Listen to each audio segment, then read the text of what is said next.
mataas yung capability na mag-split. Pero titingnan muna natin kung hahayaan din ba yun ng TNZ4 as they're looking to bounce back right after their previous loss yesterday with this same exact lineup din naman na hawak-hawak nila papasok dito sa ating laro. Ang sakit kasi talaga nangyari sa kanila kahapon. That was a 0-2 against a team na kaya sana nilang isurpass in terms of standings. Again, that was Smart Omega Neos. So ngayon, TNCC4, pasok naman na sila sa playoffs pero they want more. Ito yung sinasabi natin manggugulo talaga si Der. Tingnan mo, nandyan na agad siya. Out of nowhere, nandyan na kaagad si Der. Pero sabi naman ngayon ni Curem, sige, papatalunin ko kayo. Huwag kayo basta-basta magangas dito. Makukunat kami. Ang daming nagkaroon ng mga pokes sa isa't isa. Nagsipag-uwian muna sina Nasty Wayne, balik farm at balik laning yung ating mga players.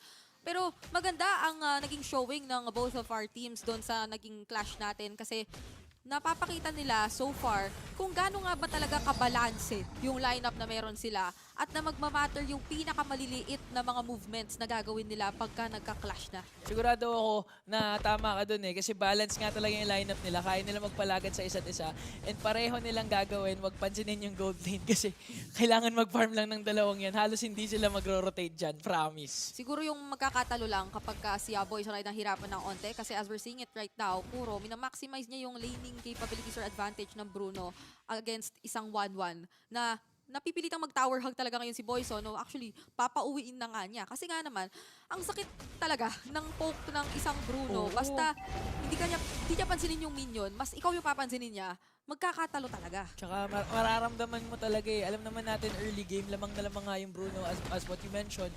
Pero ngayon, TNCC4 may kalamangan when it comes to this turtle take. And pupunta pa nga rin kay Nasty Way na kauna-unahang turtle, mag-disengage ang Onyx. Surprisingly, wala doon sa mga kaganapan ang XP lane ng Onyx or na si Der na as the Benedetta, mas kakikitaan mo sana nung maagang pag-rotator ang tabay during that turtle take. Pero maganda ang naging pag-initiate ng Onyx and especially ay ng TNZ4, especially considering na hindi talaga sila naghanap ng palag. Parang parehong aware yung teams natin na mahirap i-risk na masyadong vague kung sino yung mas malinaw na aangat at this point para maghanap ng laban. Alam mo, napansin ko rin na wala si Dare sa unang turtle take na yun. Hindi ako actually sure kung umuwi ba siya. Nag-recall ba siya? Parang nabawasan nata siya kaya wala siya dun sa turtle dance na yun eh. Malaking disadvantage agad yon for Onyx kasi Benedetta ito. So napakaganda sana ng turtle, nang may tutulong nito during turtle takes, but to think na wala siya doon, clearly isang opportunity na ginrab agad ng TNZ4. Kaya naman they already have the small lead in their hands, yung 1.1k gold lead na nakikita natin, which also eventually ay kinakailangan naman nilang i-convert din agad into objectives. Kinakailangan sulitin nila yung oras na to na at least may isang lane tayong nakikita na may malinaw na advantage, which is itong si Kuro at si Boyson. So far, meron nga onting kalamangan dito si Kuro pero masyado maingat pa rin maglaro si Boyson kaya naman hindi masyado makapush ang TNCC4 dito pero parang namataan natin ng mga Onyx Arsenals. Etong si Curem, Divine Judgment in to get the first blood pero may sagot naman si Micro. Earth Shatter kay Der, alik na final blow, makaka-out, walang sagot ang TNCC4. Napakabilis nung pag-shift natin dito sa bandang Riverside. Pero mas mabilis yung naging pag-commit doon ng Onyx onto securing the kill kay Curem na nakita nilang medyo mag-isa at parang kaya nilang i-commit considering na 4 yung mga miyembrong magkakasama at that point. Maganda yung naging pagkaka-maximize doon ng Onyx. So regardless if TNZ4 was able to take hold of the first turtle, ito yung oras nila na parang unti-unti makahanap rin ng bawi o potentially i-secure na rin itong turtle. Numbers game, TNCC4, lamang na lamang. 5 silang nandito lahat.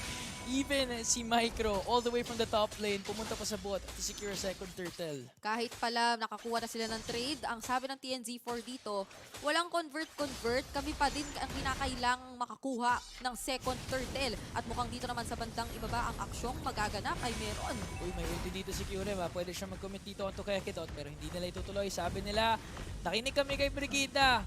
Ang ganda ng rotation namin, convert naman namin sa objective takedown, tanggalin natin yung bottom lane. At ang bilis nilang sinagot yung binring up natin, ha? Parang hindi ko alam kung may nakakarinig ba. Hindi, joke lang. Hindi, wala nakakarinig po. Hindi imposible yun dahil meron tayong malupitang delay. At ngayon, ang kanilang dine-delay ay ang pagkakakuha ng power spike ni Boyson. sobrang nahihirapan ngayon makakuha ng magandang simula si Boyson at mukhang speaking of simula. Uy, nahila dito si Kuro pero makakatakas na naman. Now Chovy nakaagaw ng Minoan Fury. May counter set ngayon ng Onyx Arsenals. At si Kekedot dito, hindi tinamaan ng Astral Recall pero ayaw tatanan ni Nasty Wayne. That's gonna be a double kill for the jungler of TNCC4. Kahit walang Astral Recall, may platito. May platito! Oo, tinuloy-tuloy lang ni Nasty Wayne at siniguro na siya itutumba. That's 2 members down agad for the side of Onyx. At hindi lang basta-basta convert ang gustong gawing magkakasunod ng TNZ4. Sunod-sunod na rotate Uy. at lipat ng aksyon. Uy! Grabe, hindi na halos masustain ni James Punks yung damage ni Kyurem tsaka ni Kuro ha. At this early in the game, sumasakit na ang gold laner ng TNCZ4. And tama ka nga, Brigida, ang ganda ng pagde-delay ng TNCZ4 sa power spike ni Boyson. Lalo pat isa itong 1-1 na mag-enjoy ng sobra sana with the Baksha, Edith, and Minotaur na nasa lineup ng TNZ4. Kasi ang gagawin niyan, mag-engage, lalapit sa harap. So long as protektado siya, makakahanap siya ng way para mastakan yung mga players na front and eventually mailipat yung damage na ibubuga niya, yung crossbow of Tang onto the other members of TNZ4. Pero that's something we're yet to see mula rito kay Boyson dahil hindi talaga pa siya na-activate or nagiging online. At ang susunod nating titignan ay etong turtle fight. Astral Echo, ginamit na nga Chovy, meron Minoan Fury ha, pero hindi pa niya kinakasayan ang Kekedot nanganganib dito. Conceal para makalayo. Onyx Arsenals unti-unting lumalayo ngayon at unang tutumbay si James Pax. Wala ng retribution holder ang Onyx. Micro naman, kapalit ng buhay ng jungler ng Onyx. Nagkaroon ng dalawang hiwalay na laban talaga doon, as in hiwalay. Kasi ang na-isolate doon sa malapit sa Turtle Pit ay si James Punks. Doon naman sa kabila, si Micro. And kung titignan mo ng maigi yun, eh parang mas pumabor na naman para sa side ng TNZ4 yun. Kasi that's still the jungler ng side ng Onyx na gusto mo pa sanang pakuhain at ipag-farm. Pero, teka lang. Man, nagulat ako hindi na umabot yung animation ng Electa Final Blow kasi napakasakit na at this point ni Kuro. And at this point, if Onyx Arsenals hindi sila makalabas ng base or makakuha ng resources na kinakailangan nila, 30 minutes in pa feel ko bago maramdaman yung power spike ni Boyson eh. Sobrang crucial ng gagawing mga setups dito ni Kekedot pero we'll get to see that from him. Lalo pat lagi yan ang nasa scout ni Vin kung nasan yung mga players ng Onyx using either the Astral Echo or even the Astral Recall. Mapaalin dun sa dalawa eh, malaking bagay na eh kasi naispaspatan mo yung mga players sa paligid ng skill mo. Tsaka yung Astral Echo, di ba may slow yun? Oo. So nagbibigay na nga ng vision. Pag nalapagan ka pa ng blanket, may onting bumabagal ka kaya hindi ka kaagad makaka-relocate. Eh, alam naman natin si Kekedot, mahal na mahal niya tong mga brush na to eh. Kasi yun yung type of player siya na manggugulat talaga with his setups and with his isolated takeoffs. Which makes his job all the more harder ngayong talagang hinahanap-hanap siya ni Vin. Katulad na lang yan, paulit-ulit. Ang hinanap lang talaga ay si Kekedot. Hindi man lang yung ibang players ng Onyx kasi kita naman kung nasan sila eh. Nagde-defend sila ng mid lane tower kaya merong vision. Pero speaking of vision! Grabe ang layo pero umabot pa rin yung Divine Judgment! And tignan mo naman si Kyurem! Minoan Fury! Al-apat, 5 ang tinamaan there on Onyx Arsenal side. Nakalipad na nga dito si Boyson pero it's not gonna be enough. Kulang pa ng damage. Now siguro nakaka-free hit dito. That's gonna be James Punks down. Kekedot down. 4 members of TNCZ4 nagpo-push ngayon at mukhang pwede na sila mag-lord. Si Kuro pa yung nakakuha ng 2 kills. So ngayon, he's standing on a 4-0 KDA which also eventually will translate into more damage at pahirap para sa side ng Onyx Arsenals. Kinakailangan nilang ingatan ng sobra yung ganong mga classic engages kasi in as much as nakahanap ng stacks si Boyson at nakalipad siya, makuna talaga yung mga players ng TNZ4.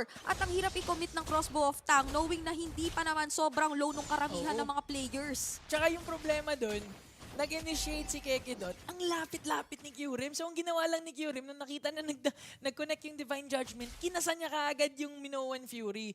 And in terms of re-initiations, mas malakas talaga yung TNCZ4 because during that time, si Chovy, wala din siyang Minoan Fury. Wala din silang pang re-engage eh. Basta nag-Minoan Fury na siya sa kung saan man manggagaling yung follow-up. E di, talagang magiging mahirap na lang na mag-follow up dun sa magiging set ng Divine Judgment. So TNZ4 ngayon, they're focused on taking all of the outer turrets. At todo depensa naman si Der doon sa top lane wave. Pero mukhang maging yun ay isusunod na dito ng TNZ4. Hindi na nila gustong may matirang outer turret kasi yung next ng target eh yung mga base turrets na. Ito yung problema sa hero pick ngayon ni Der. Ang ganda kasi ng pagban ng TNCZ4.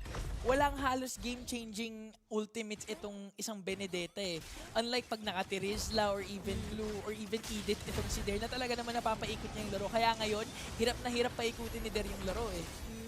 Hindi mo makikita ng sobrang Oy. taas na turnaround Oy. capability. Oy. Pero Kuro! Pinaikot na nga ngayon ni Der yung laro. Ang ganda ng I like to find a play to bring a down Kuro. Nang nakalipad ngayon, etong si Boyzone. Pero it's not gonna be enough. Micro, makakatakas pa rin. Primal Wrath nandoon. Pero ang importante, Onyx Arsenals, napigilan nila yung push ng TNC Z4 at si Kuro, na-shutdown nila. Na-survive pa ni Micro yung lahat ng yun. Binuhos na yung crossbow of Tang, pero right now naman, meron ng Wind Talker din si Boyzone, so that will give additional damage as well as attack speed na kung magamit niya later on ulit, potentially, hindi na mauulit yung makakabuhay pa o makaka-out etong si Micro or any other member ng TNZ4 when given the chance. So, kinakailangan, eto yung time na unti-untiin na rin ng Onyx yung pagpalag kasi mas meron na silang damage o mas meron na silang i-dish out eh.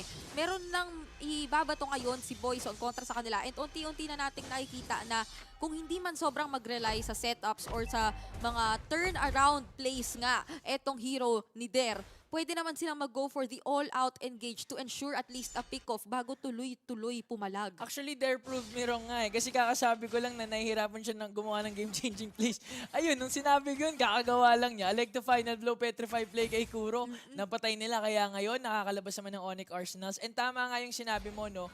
Medyo kailangan nilang mag-force ng clash kasi nagkakaroon na ng damage si Boyzone. And at the same time, maganda naman na yung mga pwesto ni Kekedot, yung mga Divine Judgment niya. It was just that during the first Divine Judgment plays, kulang pa yung damage nila. Kaya before nila ma-burst down yung hinila nila, naka-counter-engage na yung TNC Z4. Siguro as of this moment, more on pang depensa na lang kay Boyzone yung makikita nating mga Divine Judgment unless meron silang mataan na sobrang alanganin talaga ng pwesto. Kasi ito si Boyzone ngayon yung kinakailangan yung protektahan.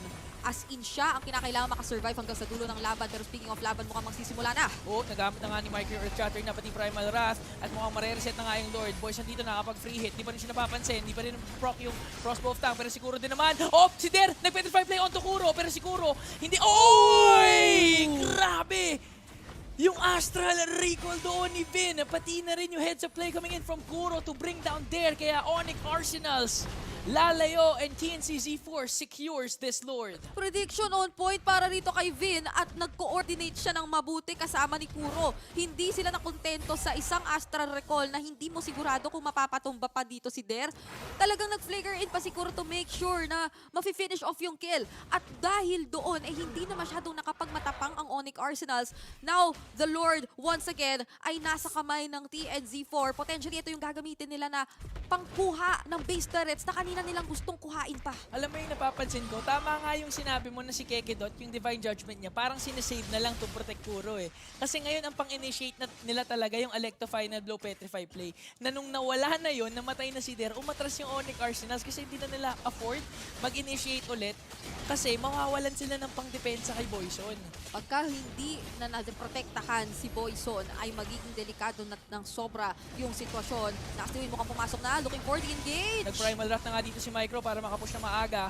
Butas na ang bottom lane turret and they want to go for the middle lane. And now there, like the final ball, petrify play, ang ganda! Pati naman, pero buhay pa rin siguro tsaka si Vin. At mukhang sila naman ang binibigusan ngayon. Earth Shatter, the connect against 3 and Vin Astral Recall na naman tumama. Di si Boyzone nakalipad pero it's not gonna be enough yung damage na kulang pa rin. And TNC Z4 nandito pa rin sa middle lane. Wala silang minions, oo, pero buhay na buhay silang lahat. Hindi ko alam kung nagkulang ba talaga o yung Blade Armor ay buong-buo na. Mukhang tatapusin na nga ng TNZ4 yung laban. Kinumpleto yung wipeout! Wipeout for TNC Z4 and with this Game 1 win, mukhang nakakabawi na sila sa talo nila sa Omega kahapon.